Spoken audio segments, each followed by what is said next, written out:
Boa noite, irmãos. Espero que vocês estejam bem. Nós vamos hoje dar continuidade à nossa série de sermões. Gostaria que você abrisse sua Bíblia, por favor, em 2 Samuel, capítulo de número 12. Foi o texto da leitura de hoje também.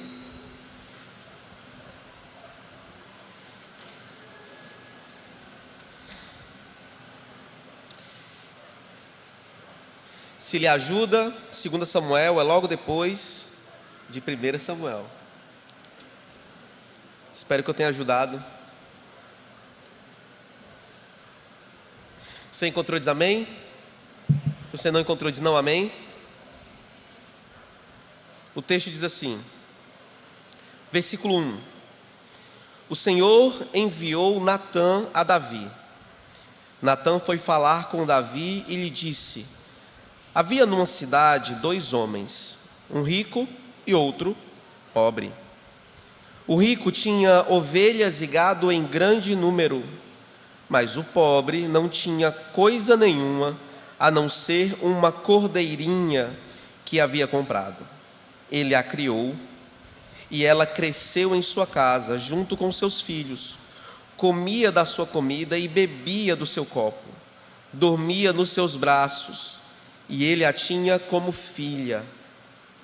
Certo dia chegou um viajante à casa do homem rico, e este não quis pegar uma só das suas ovelhas, ou um só dos seus bois, para dar de comer ao visitante que havia chegado.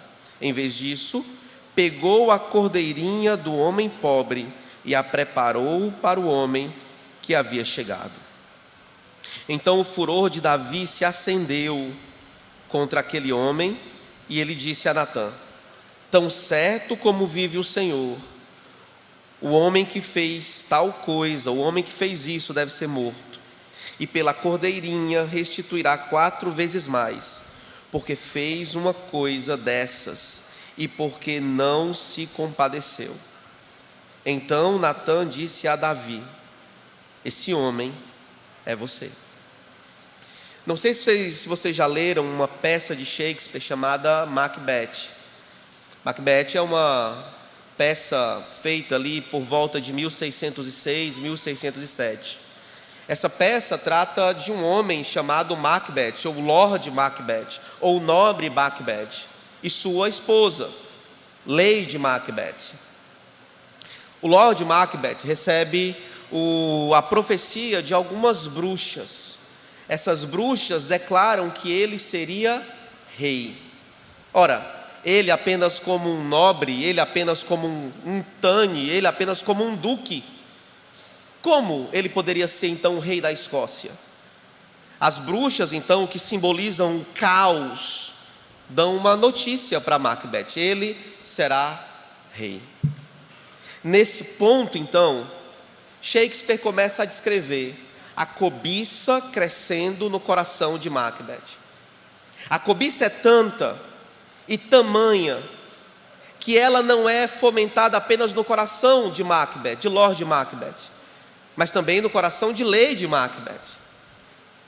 Então, eles começam a tramar em como deveriam ou poderiam matar o rei da Escócia, para que ele se tornasse então o rei.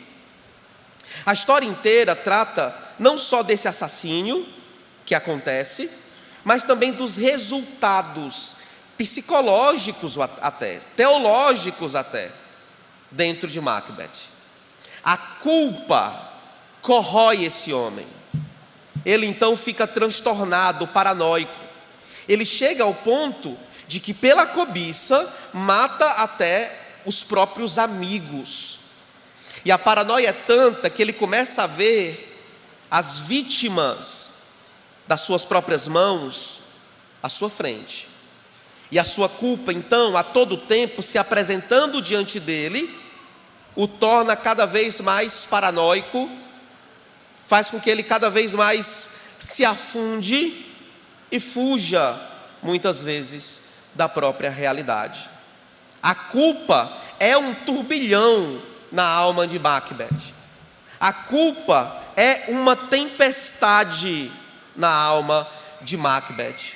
Promove um rebuliço, promove uma desestrutura. A culpa é caótica no coração de Macbeth. E ainda que Lady Macbeth, sua esposa, tente a todo tempo racionalizar a culpa, dizendo: não se preste a esse papel, não ache que é para tanto, ainda assim ela aparece. A culpa aparece, sempre aparece, mostrando para ele que as mãos dele estão sujas de sangue. Macbeth encontra a tempestade da culpa enquanto sai do ducado, ou tenta sair do ducado em direção ao trono, a se tornar rei, e por cobiça tenta calar a voz da culpa, tenta acalmar a tempestade da culpa dentro da alma. Por outro lado, se nós olharmos para a Bíblia, nós encontraremos um homem que, não na busca de ser rei, mas já como rei, se encontra também enredado por cobiça e preso em suas próprias culpas. Davi é Macbeth. Davi é o homem que, eleito por Deus, foi colocado no trono de Israel, mas que por cobiça e pelas próprias cobiças também mancha as suas mãos de sangue. E não só comete assassinato, não só coloca um dos seus valentes, dos seus melhores homens no caminho da morte, mas a todo tempo tenta apagar e fazer calar a voz da culpa na sua consciência. O texto que lemos é exatamente o momento em que Natan diz que você é esse homem, Davi. A culpa é sua e a responsabilidade é sua. Hoje nós trataremos a culpa, que em momentos dos mais variados, das circunstâncias mais variadas, também são turbilhão em nossas almas, também produzem tempestade em nossos corações, também se revoltam e é algo caótico dentro de nós. Mas para falar de culpa, precisamos falar de pecado, porque a culpa é o resultado de uma transgressão, é a declaração de que alguém é responsável por algo que cometeu, por aquilo que fez. Se por um lado Macbeth sentia as dores afetivas, as dores emocionais da culpa real por ter cometido um assassinato, por outro, Davi, ainda que sofrendo, tentava esconder os seus próprios erros. Aprenderemos que é só uma maneira de resolvermos o turbilhão e a tempestade da culpa em nossos corações. Aprenderemos que há só um jeito de responder à culpa que nos corrói, que é confiando na autoridade do grande Rei, o nosso Senhor Deus, que por meio de Jesus perdoa os nossos pecados. A única maneira de eu e você respondermos à culpa que nos corrói, a culpa caótica que é indomada dentro de nossas almas, é recorrermos à autoridade poderosa do grande Rei, porque é só Deus que pode perdoar pecados. Amém? Nós veremos essa trajetória em 3 pontos. Nós primeiro veremos um panorama de 1 e 2 Samuel, para entendermos que o texto está tratando não só da ascensão de Davi, mas do declínio de Davi do reinado. Ou seja, veremos Davi, ascensão e queda. Logo depois olharemos para os capítulos 11 e 12, para entendermos a relação de Davi com a culpa, e veremos que a resposta de Deus para a culpa de Davi, mesmo tendo pecado de maneira transtornada, a resposta de Deus é restauração. E assim veremos Davi em uma tensão entre culpa e restauração. E por fim, teremos algumas implicações, algumas aplicações sobre como lidaremos, ou como podemos lidar, ou entender as nossas próprias culpas à luz dessa narrativa. Amém? Não sei se você sabe, mas 1 e 2 Samuel são 2 livros que compõem um só. Eles eram um só livro. Eles não eram divididos antes. O autor do livro ainda é debatido. Alguns, por exemplo, acham que foi Samuel. Tradição judaica geralmente diz isso. Outros acham que foi Samuel sim, mas houve um progresso entre escrita e compilação, que diz respeito a Samuel, que diz respeito depois a Natã, e que diz respeito depois ao profeta Gade. Alguns outros, mais pela periferia da academia e das ideias, tratam 1 e 2 Samuel como livro escrito e organizado, ou organizado apenas por uma escola de profetas, ou por alguns escribas mais à frente. Independentemente do que seja, de quem seja o autor, uma coisa nós temos que levar em consideração, é que o tema geral de 1 e de 2 Samuel, como um livro só, trata do reinado de Deus sobre o povo e de como só Deus sustenta o povo, a nação e os seus reis. Assim, a própria monarquia em Israel, ela é instituída para ser uma teocracia, porque ainda que o povo tenha rei, quem domina é Deus. O rei, então, é um representante de Deus em relação ao povo, e ordena, governa o povo na medida em que ele mesmo depende do próprio Deus e ao próprio Deus presta culto. Assim, olhando para a dinâmica inteira de Samuel, de 1 e 2 Samuel, nós vemos um assunto sendo debatido: como o próprio Deus, como o grande rei, organiza esse sistema monárquico em Israel, e como ele é identificado como o único grande rei, e em como reis, todo e qualquer rei que passa por Israel, e a própria nação de Israel, não pode depender de poder humano para se sustentar e permanecer de pé, mas depende de Deus, como grande rei, da onde vem a sua segurança, poder e firmeza. Esse é o tema geral de Samuel, que vai ser discutido a todo tempo. Agora, nessa discussão, os livros vão fazendo alguns contrastes interessantes. Por exemplo, ele vai contrastar Saul, o seu caráter, a sua liderança, e Davi, o seu caráter e a sua liderança. Em 1 Samuel você vai encontrar uma série desses contrastes. Por exemplo, o declínio do sacerdote Eli e a ascensão de Samuel. Mas também ele vai fazer comparativos. Por exemplo, a família, os filhos de Eli são tão ruins quanto a família e a descendência de Samuel. Assim, eles dois não têm uma descendência apta para liderar o povo. Se precisa de alguém diferente deles.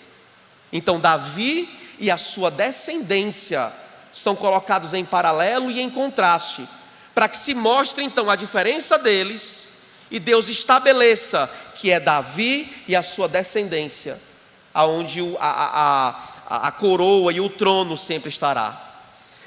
Samuel, o livro de Samuel, trabalha esses contrastes a todo tempo. Nós vamos ver esses comparativos muito bem elaborados. O texto então, o livro então, nos leva à compreensão de que Davi é essa figura central. Davi é essa figura que é tratada como aquele que Deus escolheu, e que por meio desses contrastes é apontado como a figura que vai liderar o reino segundo o coração de Deus. Ou seja, é o rei ideal, aquele que depende, que se sustenta, que se segura, que obedece a Deus. E ele é tratado assim. E ele é tratado como essa pessoa, essa figura fiel. Se você olhar para o capítulo de número 7 de 2 Samuel, versículo 1, ele vai dizer o seguinte: e aconteceu o quê? Quando o rei o rei Davi já morava em seu palácio, pois o Senhor lhe daria, já tinha lhe dado descanso de todos os seus inimigos ao redor, o rei disse ao profeta Natã: veja, estou morando num palácio feito de cedro, mas a arca de Deus se encontra numa tenda. E aqui o texto mostra que Davi está sendo consolidado, está consolidado. 2 Samuel mostra as vitórias militares de Davi. Davi vence. Davi sai para a guerra e vence. Ele lidera o povo e vence. Ninguém resiste à sua mão. Deus é com ele. Então agora, consolidado, com o reino consolidado, ele vive em um palácio. E está preocupado não com ele mesmo, mas com Deus, que deveria ter uma casa para morar também. Afinal, quando Deus estava no deserto com o povo morava em tendas, Deus quis morar numa tenda. E agora, morando em casas, Deus deveria então morar em uma casa. Davi compreende que Deus se manifesta no meio do seu povo, se identificando com ele, e assim entende que se deveria ter uma casa para o Senhor. Davi faz uma leitura do Pentateuco. Ora, esse homem é um homem eleito por Deus, escolhido por Deus, é o rei ideal. Porque afinal, o rei, como descrito em Deuteronômio, deveria ter a palavra de Deus no coração, deveria escrever aquelas palavras num livro, deveria meditar nelas. Esse homem medita. Olha o insight que ele teve. O próprio Deus declara sobre ele uma série de coisas. Ele diz no versículo 8: eu te tirei do meio das pastagens e do trabalho de andar atrás das ovelhas, e fiz com que você fosse príncipe sobre o meu povo, sobre Israel.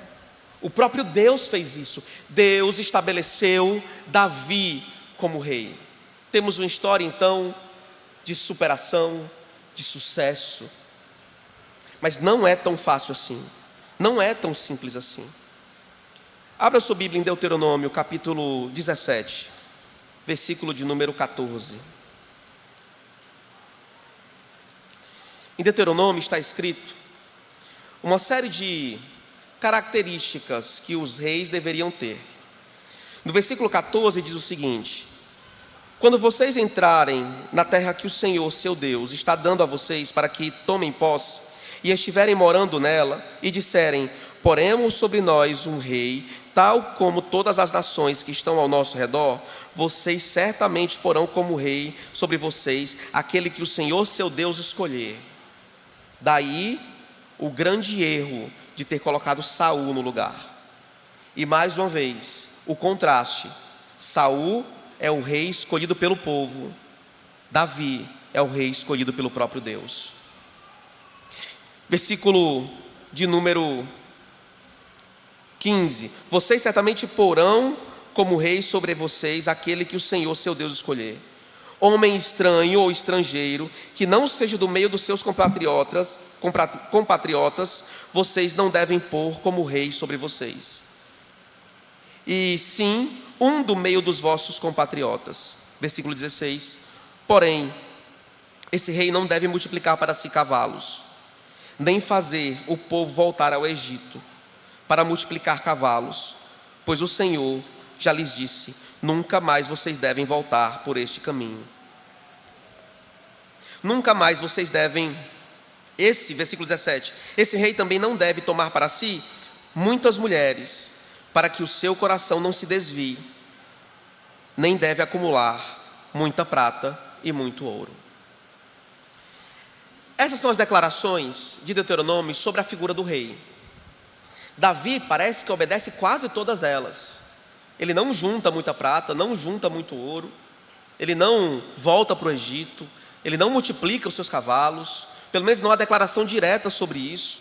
E talvez esse silêncio mostre a adequação de Davi a esse trecho, a esse texto.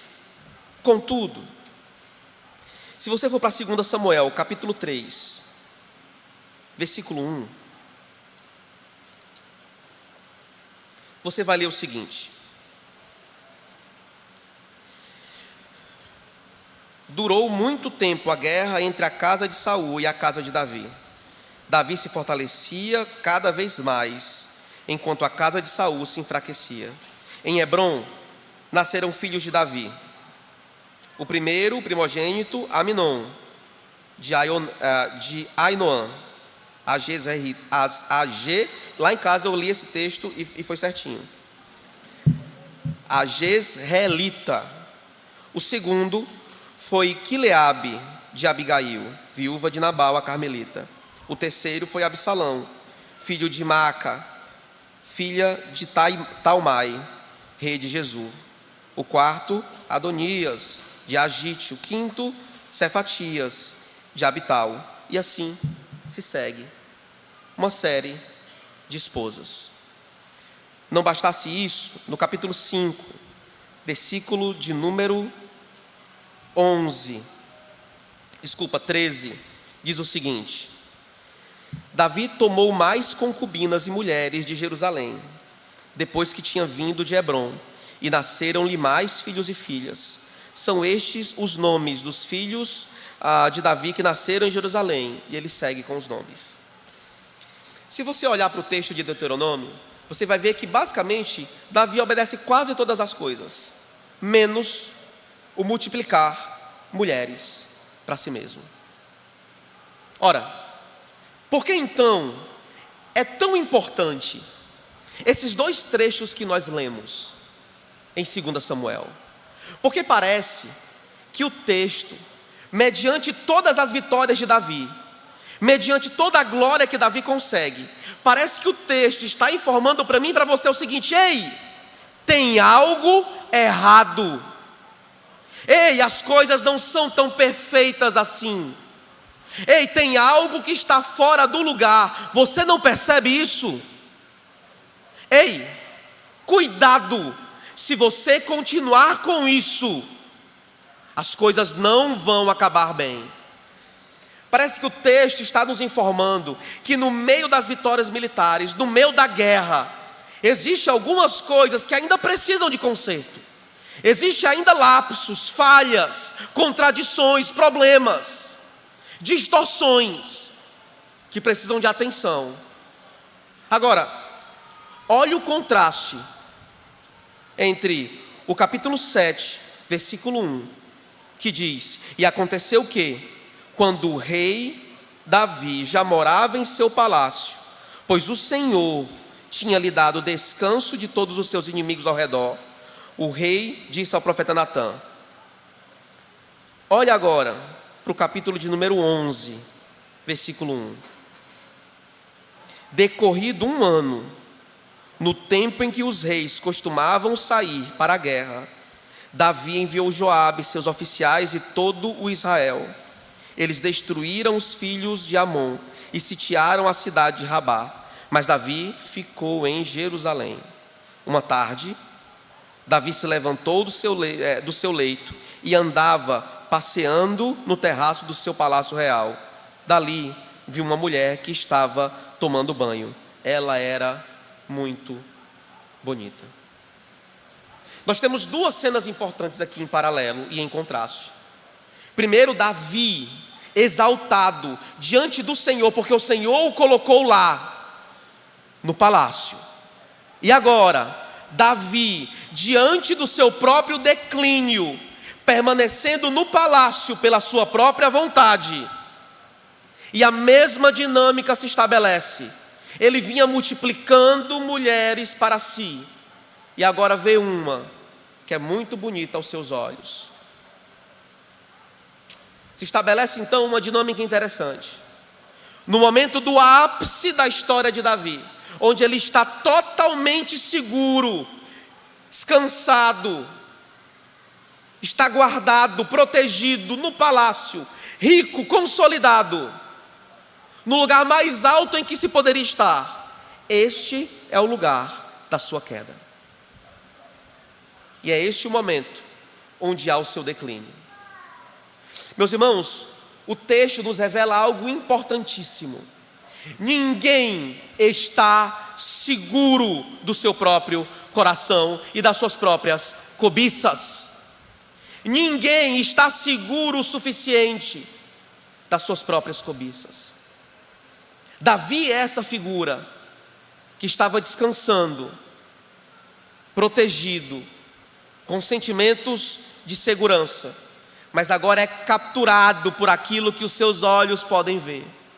E a semelhança de Adão e Eva no paraíso, que olharam para o fruto e viram algo que era agradável aos olhos, ele olha para uma mulher que não é sua e também a deseja. O resultado, então, Davi e Batseba adulteram. Mas isso não fica assim. Um filho é gerado. E agora, a partir de agora, o declínio de Davi é estabelecido. Em todo momento do texto, a gente vê Davi sendo colocado como figura positiva. E em todos os contrastes, Davi sempre é o vitorioso. Davi é aquele que obedece a Deus. Mas agora, depois de ascender ao trono, ele decai, ele declina. E ele então, nesse ponto, a partir de agora, vai ser colocado como exemplo negativo. Nós vamos olhar agora para a culpa de Davi e para como ele tentou responder a essas coisas. E como no final Deus teve a palavra final respondendo à culpa como se deve. Como eu disse, Davi adulterou com Batseba e um filho é gerado. Batseba, no versículo 5, diz o seguinte: o texto diz: a mulher concebeu e mandou dizer a Davi: estou grávida. Ora, diante dessa notícia, poderiam existir muitas reações: vergonha, dor, sofrimento, angústia. Mas parece que o texto omite tudo isso. Davi parece frio aqui. Davi parece que começa a fazer planos. Há um texto em Macbeth, que Macbeth diz o seguinte, olha, ele diz, é como se ele dissesse, as minhas mãos já estão tão sujas de sangue, que não importa ir ou voltar, continuar ou retroceder, tudo dará no mesmo, então eu tenho uma ideia e vou cumpri-la. Parece que é a mesma intenção de continuar friamente. Davi começa e decide resolver o problema. E é esse o ponto em que o seu declínio se torna muito mais claro e muito mais profundo. Após o pecado, ele decide resolver pela própria força, ele decide resolver os próprios danos que ele causou e as consequências desse dano com o seu próprio poder. E assim, por exemplo, no versículo 6, manda chamar Urias, esposo de Batseba. O texto sugere que a intenção dele era fazer com que Urias se deitasse com Batseba e depois de se deitar com ela, o filho estava justificado. Então ele esconderia o filho e o seu pecado. Mas é aqui que os contrastes voltam. Você lembra que eu disse que Davi ia ser tratado de maneira negativa? Davi agora, o infiel, o enganador, o mentiroso, o manipulador, é contrastado com Urias, o fiel, o justo, o leal.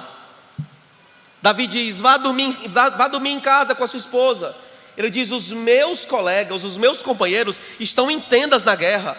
E ele dorme fora do palácio.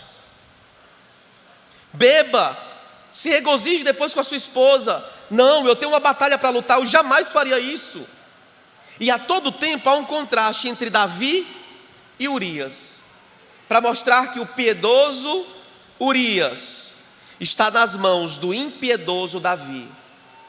O que é que o texto quer dizer aqui? O texto quer dizer uma coisa: Davi é humano, e esse reino não é simplesmente monárquico, é teocrático. Ao invés de vocês dependerem de Davi, dependam de Deus, que tem o perdão nas mãos. Porque figuras excelentes, campeãs e poderosas como Davi também caem, também retrocedem, também falham, também despencam, também declinam. Eles não são impecáveis, poderosos como acham. Aqui, ele é a figura do injusto, até o ponto de ele levar Urias à morte, pedindo para que ele seja colocado na frente da batalha. Agora, há um trecho interessante, que depois da morte de Urias, e o trato o trato, a mensagem de Joabe para Davi, Davi manda uma mensagem para Joabe no versículo 25, ele diz o seguinte: Davi respondeu ao mensageiro: diga a Joabe que não encare isso como um mal, porque a espada devora tanto este como aquele.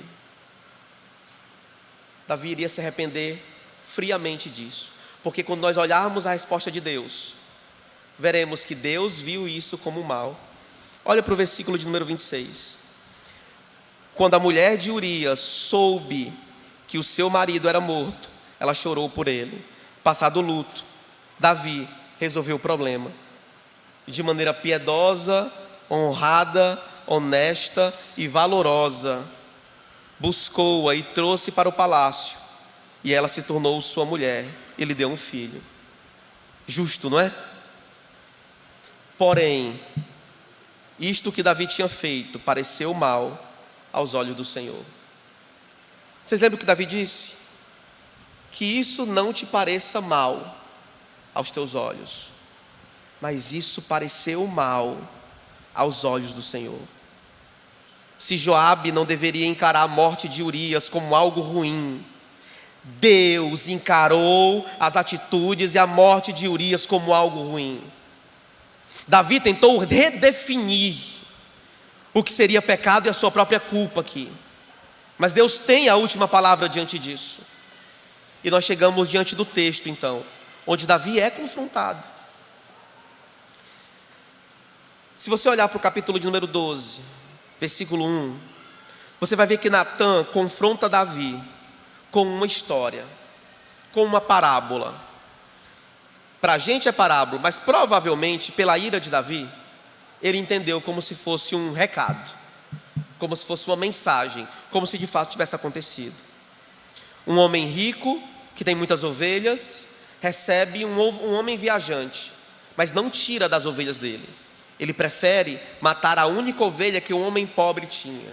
Ora, isso é um absurdo. Como você não se compadece do pobre? Como você tira tudo que um homem tem? Olha o apego, olha o amor, olha o carinho com que ele tratava essa ovelha. Era parte da família. A dinâmica do texto, a estrutura, a maneira como o texto conta a história, faz parecer que todas as tentativas de Davi de fazer com que o seu próprio pecado e as suas culpas desaparecessem e fossem ressignificadas, terminaram dando certo. Porque ele simplesmente não entende que é ele. Ele simplesmente não está olhando para ele. Ele diz: esse tipo de gente é digna de morte. E assim, culpa o homem que logo à frente descobre que é ele mesmo. Depois então da condenação vinda pela própria boca do rei, Natã diz: esse homem é você. Meus irmãos, esse é o trecho mais importante para a gente. Esse homem é você. Porque isso coloca eu e você dentro do texto. Porque neste ponto, eu e você podemos ser Davi.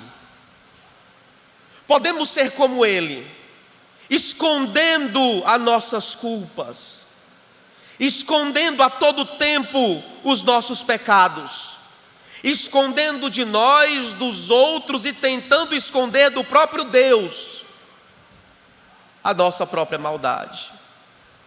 O resultado então da cobiça não é apenas o pecado, mas a tentativa de sufocar a própria consciência. Davi tenta fazer calar a voz que clama dentro dele. Mas pastor, você disse há pouco que parece que Davi não sentia nada. Só parece. Abra sua Bíblia em Salmos, no Salmo de número 32, versículo de número 3. O texto diz assim: enquanto calei os meus pecados, envelheceram os meus ossos, pelos meus constantes gemidos todo dia. porque a tua mão pesava dia e noite sobre mim, e o meu vigor secou, como o calor do verão. Meus irmãos, os pecados, ainda que calados, produzem o seu próprio mal. A culpa, ainda que não confessada, ocultada, produzirá o seu próprio mal. Esse é um salmo de perdão. Davi foi perdoado exatamente dessa crise que é contada aqui. Mas ele confessa algo. Ele confessa que sabia que Deus não se agradava. Ele confessa que os pecados estavam diante dele. Ele sabia que eram pecados. E ele estava incomodado com isso. As nossas decisões, e esse é o ponto do texto, as decisões de Davi, por consequência as nossas, desastrosas, problemáticas, que aumentam os danos dos nossos próprios pecados, que nos engodam, não são tomadas sem sentimentos de culpa, sem desordem interna. Pelo contrário, Davi estava engodado, com os óculos secando, com o interior destroçado, mas ele continuava calado, e ele continuava resolvendo as coisas do jeito dele. Eis a questão: é que as culpas não são respondidas por mais pecados. Pecados não resolvem pecados, e culpa não é perdoada pela gente. Não temos esse poder. A conclusão é simples: Deus estava contra Davi. Davi não era mais aquele homem que parecia. Ele foi descaracterizado nesses 2 capítulos. Ele não parece ser um homem segundo o coração de Deus. Parece para você? Isso não é obra de um erro. Isso é obra da necessidade, da tendência que nós temos de calar os erros, de sufocar as culpas, de sufocar a nossa voz que clama pelas próprias culpas desde dentro. Davi então diz que pequei contra o Senhor, versículo 13. E Natã responde dizendo que o Senhor perdoou Davi. Aí você me diz assim, não foi fácil demais não? Um cara que fez o tanto de coisa que esse cabo fez, ele não merecia, fora o perdão, antes do perdão, umas chineladas não? Meus irmãos, Salmo 51.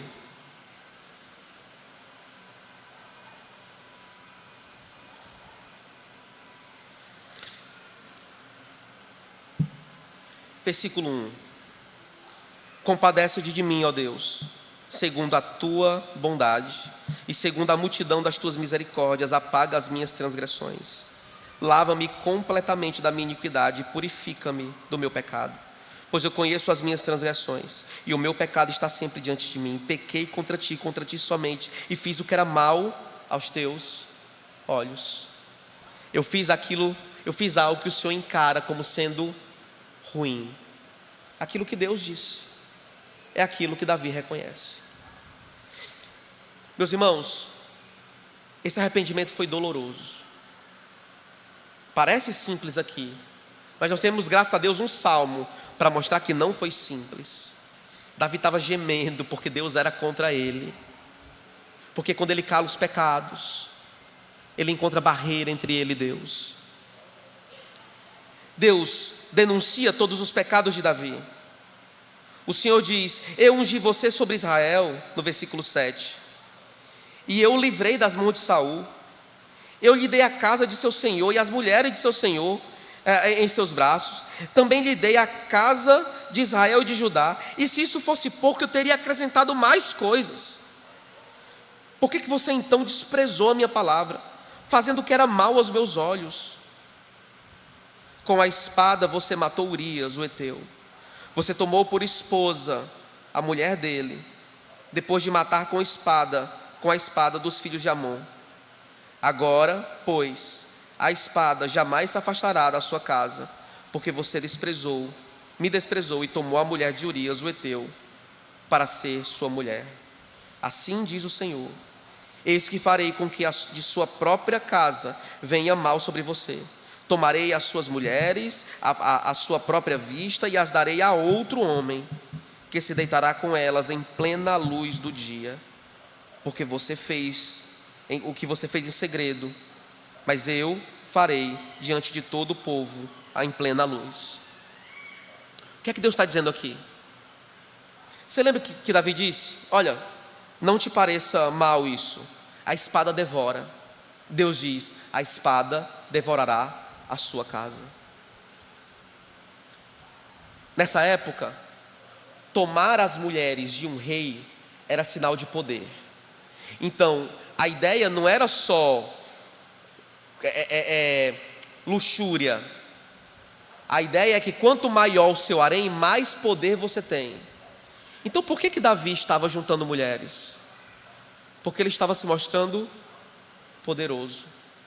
Se você lembrar, a seguir do texto, o próprio Absalão se mostrará mais poderoso que Davi, tomando as mulheres dele. A dinâmica do texto inteira mostra uma coisa: Davi declinou. O reino está moído, enfraquecido. Qual é a esperança então?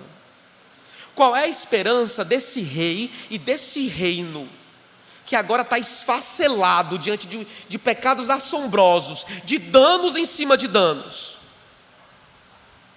Ora, a resposta é uma só: também o Senhor perdoou o seu pecado. A única resposta para esse rei e para esse reino, para esse pecado e para as culpas, para a dívida que foi estabelecida pela transgressão de Davi, é uma só: perdão que vem de Deus.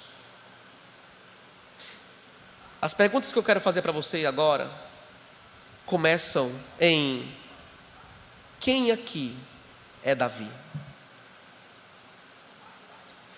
As minhas aplicações se sustentam em cima dessa pergunta. Nós somos Davi?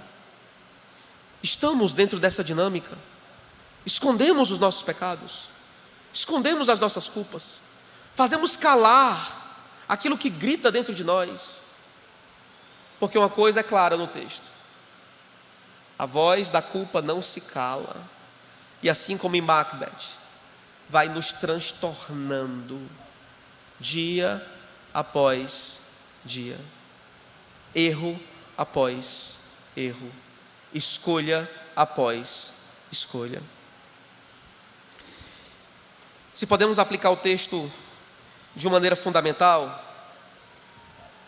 é que a partir do texto nós entendemos uma verdade para a vida inteira: é que todos nós nos mantemos de pé, seja você rei, seja você povo, seja você presidente, seja você ministro, seja você pai, seja você mãe, seja você filho, aonde quer ou onde quer que você esteja, em que posição quer que você esteja, quem quer que você seja, se estamos de pé, é porque Deus sustenta. A mensagem de Samuel é só uma: é que quem sustenta o reino é o mesmo que sustenta o rei, e quem sustenta o rei é o mesmo que sustenta o reino. Assim, todos dependem da mesma fonte, da autoridade do Deus Rei, aquele que perdoa pecados. Então, se nós queremos resolver o transtorno, as dores e a tempestade das nossas próprias culpas, devemos nos apegar à autoridade do Deus Rei, porque é Ele que perdoa pecados, é Ele que responde de maneira satisfatória, suficiente às nossas culpas. Amém? Meus irmãos, Davi parece a todo tempo está tentando fugir da responsabilidade. Não sei se você percebe, mas parece que ele está desejoso de apagar todas as consequências que provam que ele fez. Essa é uma tendência comum. A gente faz isso todo o tempo, por meio da linguagem. Não sei se você lembra, os pastores, você não, mas eu estou falando com os pastores. Não sei se vocês lembram de uma conversa difícil que a gente teve, e a gente mostrando, né? Eu não estava na conversa, mas a gente mostrando eu por meio de vocês, né? A gente mostrando as provas do pecado. A pessoa olhava e dizia: não, foi só um erro. Não. O nome disso é pecado. Isso é pecado? Não, foi só um engano. O que é isso? Se não fugir das próprias responsabilidades. Se eu consigo provar que eu não sou responsável, eu retiro de sobre mim a culpa. Ora, se eu retiro de sobre mim a culpa, não sou culpado, não sou responsável, não é problema meu. E assim, muitas vezes o que estamos fazendo é fugindo das culpas, tentando escapar, mostrando que não, o responsável é fulano, o responsável é ciclano. Se ele não tivesse feito aquilo, se ela não tivesse feito aquilo, que linguagem é essa, senão a linguagem de alguém que tenta fugir das próprias responsabilidades? Deixa eu lhe dizer uma coisa. Davi não encontrou perdão enquanto não fez confissão. E enquanto você foge das suas próprias culpas, não há perdão para você. Só há perdão para quem confessa. Só há perdão para quem confessa. Só há perdão para quem está arrependido, confessando os seus próprios pecados. Enquanto você se desresponsabiliza, Deus é contra você. Deus não se agrada do que você vive. Deus não se agrada do que você faz. O nosso arrependimento, os nossos arrependimentos deveriam ser mais honestos. Lembro de uma frase do pastor Valbert. O que está acontecendo com os arrependidos hoje em dia? Antes, as pessoas cometiam pecados, se arrependiam e estavam lá, de cabeça baixa, destruídas. Hoje, elas exigem uma maneira de ser tratada. Não, eu quero ser tratado por fulano. Você está na lama, criatura. Você está destruído. Você caiu em declínio. E você ainda exige.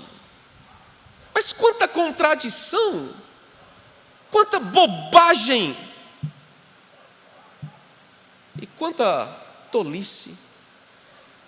A resposta para isso deveria ser humilhação total, deveria ser angústia, entrega. Mas nós somos absolutamente orgulhosos e ainda exigimos. Davi parece que encontra a saída correta quando ele diz: Senhor, me perdoa, me transgredi. Meu coração não é mais aquele coração que te obedece, então restaura, me limpa, faz algo comigo, me destrói, me refaz. Mas não se afasta. Essa pessoa está quebrada. Agora parece que a culpa não nos colocou diante daquele que de quem deveria nos colocar. Culpa, meus irmãos, significa que nós estamos diante de uma pergunta: quem irá fazer esta expiação?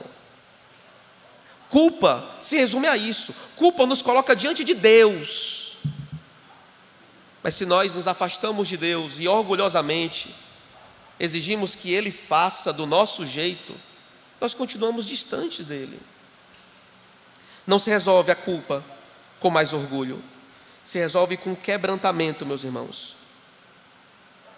deixando a consciência gritar. Se você me perguntar qual é a melhor maneira de nós lidarmos com a culpa, é permitindo que a consciência grite, Deixe ela gritar, deixe ela clamar, porque enquanto a consciência grita, ela não foi calada pela nossa cobiça, não foi calada pelo nosso orgulho. Que ela grite, que ela te agrida, mas que ela não se cale, porque enquanto ela fala, ainda há esperança.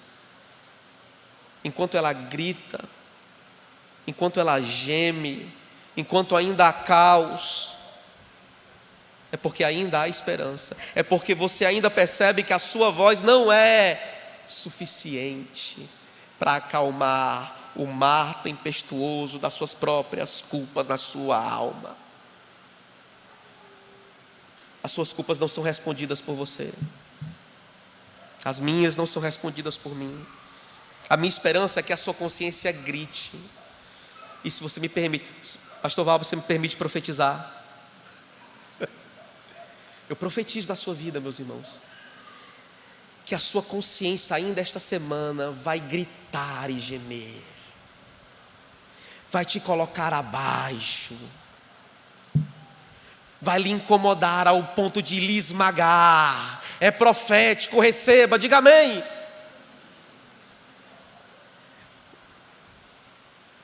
Porque uma das maneiras de fazer com que a culpa nos leve para o lugar certo é deixar que a consciência grite. Mas, meus irmãos, a culpa é algo que pode ser ressignificado ou redefinido. Você lembra de Davi? Davi, conversando sobre os próprios danos, ele diz: olha, Urias morreu, isso não parece mal aos teus olhos, né? Davi está dizendo: não se importa, não é um problema tão grande assim. Eu e você podemos redefinir uma série de coisas, mas Deus continua com o mesmo conceito. Deus continua com o mesmo conceito. Você pode chamar de engano, você pode chamar de erro, você pode chamar de deslize, você pode dizer que não se importa, você pode dizer uma série de coisas, mas Deus continua com o mesmo conceito. E os nossos pecados sempre são vistos por Ele. E talvez esse seja o recado mais claro do texto. Me diz, quem foi que entendeu os atos de Davi? Quem foi que percebeu essa desgraça toda? Ninguém. Ele só mandava e desmandava. Mas no final o recado é: Deus está vendo. Deus te vê. Deus sabe. O Deus que te conhece vê o que está acontecendo com você. Meus irmãos, a culpa pode ser redefinida pelo nosso próprio orgulho, mas o conceito de Deus continua o mesmo. A culpa real, a culpa verdadeira, sempre estará lá. A dívida e a responsabilidade pelos nossos atos sempre estarão diante de Deus. Natã nos ensina como lidar com a culpa em 3 passos. Ele faz com que Davi escute, ele faz com que Davi confesse e ele faz com que Davi clame. Você quer um caminho rápido ou um caminho receita de bolo para você começar a resolver a sua própria culpa?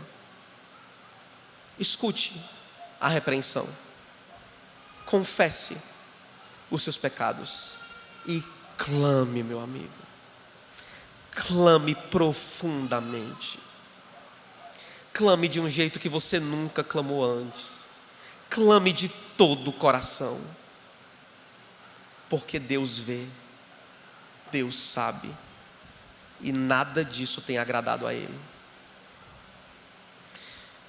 Por fim, meus irmãos, Deus responde e pode responder a esse turbilhão. Deus pode falar aos nossos corações culpados. Deus tem a resposta para as nossas culpas, para as nossas dívidas. Deus tem.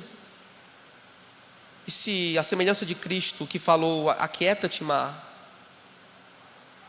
Deus, em 2 Samuel, diz: você está perdoado. Há perdão para os culpados. Isso significa que há esperança para o rei, há esperança para o reino, assim como há esperança para o pai, como há esperança para o marido, como há esperança para a esposa, como há esperança para o filho. E tudo começa no mesmo lugar, diante do Deus que tem autoridade sobre tudo e todos, diante do Deus que reina de verdade, do Deus que é rei, diante do qual nos colocamos arrependidos, confessando os nossos pecados e encontrando perdão para todas as nossas culpas. Amém? Nós vamos ceiar. Daqui a pouco nós vamos ceiar. Lembre disso. Deus responde por meio de Jesus. A dívida que nós tínhamos, ela é retirada por meio de Jesus. Deus respondeu com perdão às nossas próprias culpas e pecados. Lembre-se disso. Porque nós, talvez, sejamos Davi também. Eu sou Davi. Você entendeu? A pergunta é: você é Davi? Nós estamos nesse lugar? Essa é a pergunta que eu queria que você fizesse antes de cear, para refletir, para se colocar diante de Deus. Amém? Meus irmãos, espero que você reflita nessas palavras e, para além disso, aplique-as à sua vida. Vamos orar. Deus, obrigado pela tua misericórdia, obrigado pela tua graça, obrigado porque, mesmo que imerecedores, temos do Senhor perdão por meio de Jesus, graça salvadora, redentora. Perdoa-nos por acharmos que estamos seguros demais, por olharmos para fora e dizer segurança, e esquecermos que dentro de nós há um turbilhão de cobiças. O Senhor nos ensinou que cair não é algo imediato. Isso vem acontecendo, vai aumentando, vai progredindo. E que se as nossas escolhas continuarem sendo pecaminosas, nós continuaremos nos afundando. Ó Deus, só Tu para nos tirar daí.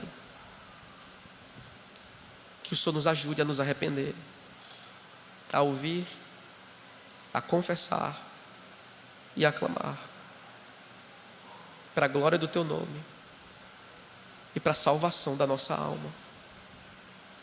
Ajuda-nos e desaquieta-te hoje também. Amém.